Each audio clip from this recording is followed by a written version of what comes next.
Halo, assalamualaikum guys. Gimana nih kabarnya? Semoga kalian bahagia dan sehat semua ya. Nah, pasti kalian penasaran nih, sebenarnya kita mau ngapain sih? Baiklah, langsung saja untuk menemani waktu senggang kalian, yuk dengerin podcast Gizi. Oh iya, sebelumnya aku perkenalkan dulu nih nama anggota dari kelompokku.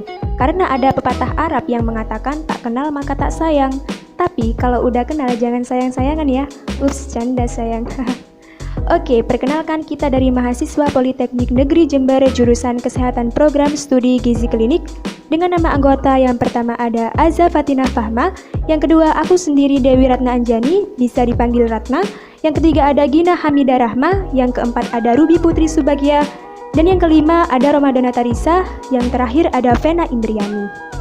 Oh iya teman-teman, by the way, tentunya untuk mengisi podcast kali ini, aku nggak sendirian loh, tapi ditemani sama dua temenku nih. Halo guys, perkenalkan nama aku Ruby Putri Subagia, biasa dipanggil Ruby. Salam kenal ya semuanya. Halo guys, perkenalkan nama aku Vena Indriani, biasanya dipanggil Vena. Salam kenal ya. Podcast ini untuk memenuhi mata kuliah pendidikan gizi dari dosen pembimbing kami, yaitu Bapak Yohan Yuwanta, Sarjana Sains Terapan Magister Ilmu Gizi. Jadi kami akan sharing nih ke teman-teman informasi penting mengenai yang berkaitan dengan masalah kesehatan di bidang gizi. Kalian pasti nggak sabar kan kita mau bahas tentang apa? Jadi kita akan bahas mengenai penerapan prinsip gizi seimbang pada anak yang mengalami kekurusan. Oke teman-teman, langsung saja kita simak podcast ini supaya pengetahuan kalian makin bertambah. Sebelumnya mari kita bahas mengenai latar belakang masalah dari kasus anak kekurusan. Menurut teman-teman, apa sih yang melatar belakangi anak bisa mengalami kekurusan? Oke, jadi masalah gizi itu timbul akibat perilaku gizi seseorang yang salah, yaitu adanya ketidakseimbangan antara asupan dengan kecukupan gizinya.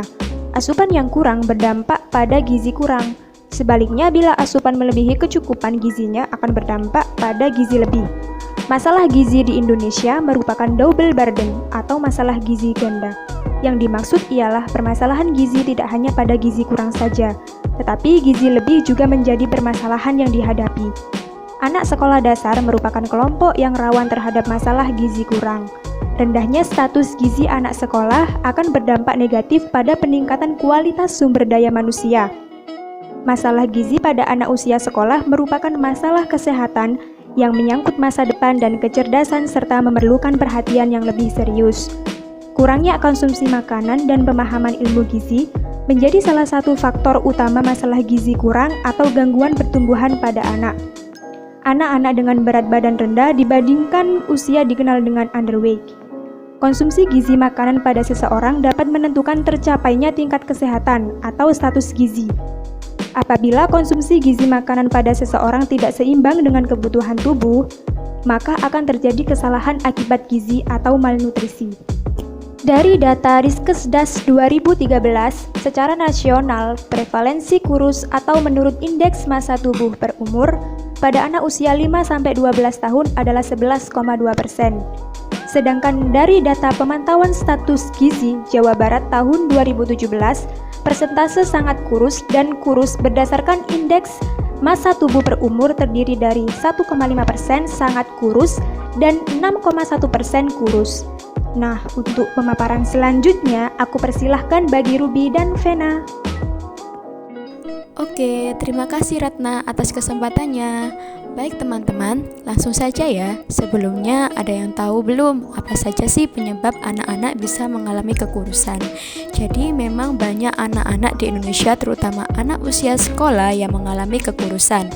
Hal ini disebabkan karena adanya yang pertama, kurangnya asupan zat gizi. Dalam hal ini dapat dikatakan bahwa anak usia sekolah seharusnya membutuhkan lebih banyak energi karena dalam masa pertumbuhan terutama pada sumber karbohidrat. Yang kedua, dipengaruhi alasan ekonomi. Dapat dikatakan bahwa penyebab kekurusan anak bisa datang karena faktor ekonomi. Dari status ekonomi rendah secara tidak langsung akan mempengaruhi anak dalam memenuhi kebutuhan gizi seimbang. Yang ketiga, dipengaruhi alasan psikososial. Contohnya saja seperti penampilan yang tidak percaya diri terlihat gemuk. Oke teman-teman, selanjutnya mengenai pencegahan dari anak yang mengalami kekurusan. Oh iya, sebelumnya udah tahu belum apa saja sih pencegahan yang harus dilakukan? Nah, di sini aku bakal mengupas tentang pencegahan dari penyebab kekurusan anak, yaitu yang pertama, mengonsumsi aneka ragam makanan. Nah, perlu kita ketahui nih bahwa tidak ada makanan yang mengandung semua zat gizi yang dibutuhkan oleh tubuh. Contohnya, nasi. Nah, nasi ini merupakan sumber utama kalori, namun rendah vitamin dan mineral.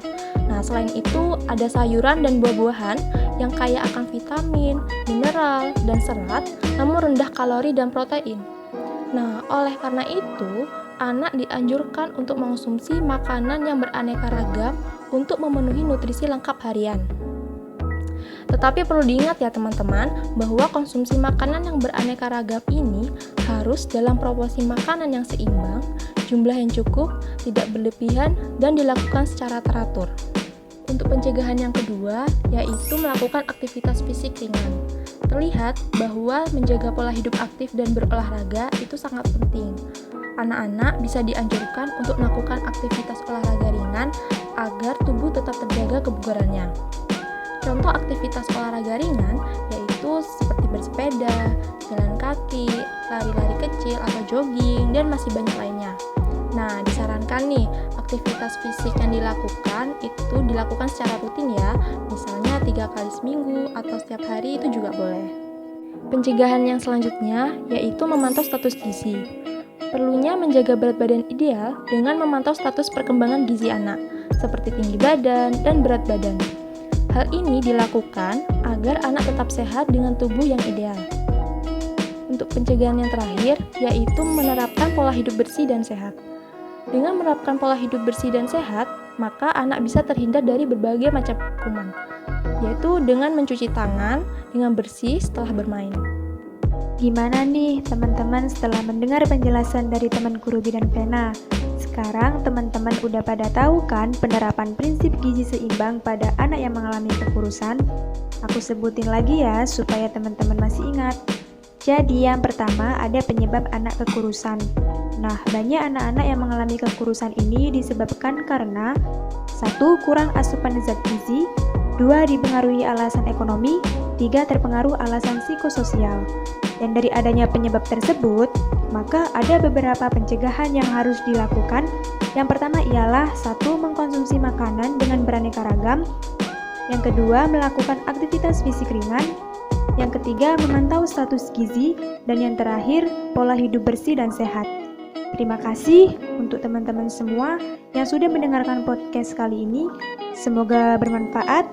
Kalau kalian suka, boleh kalian share ke teman-teman kalian atau keluarga kalian ya. Jangan dilupakan penerapan prinsip gizi seimbang pada anak kekurusan tadi. Oke, sampai jumpa. Wassalamualaikum warahmatullahi wabarakatuh.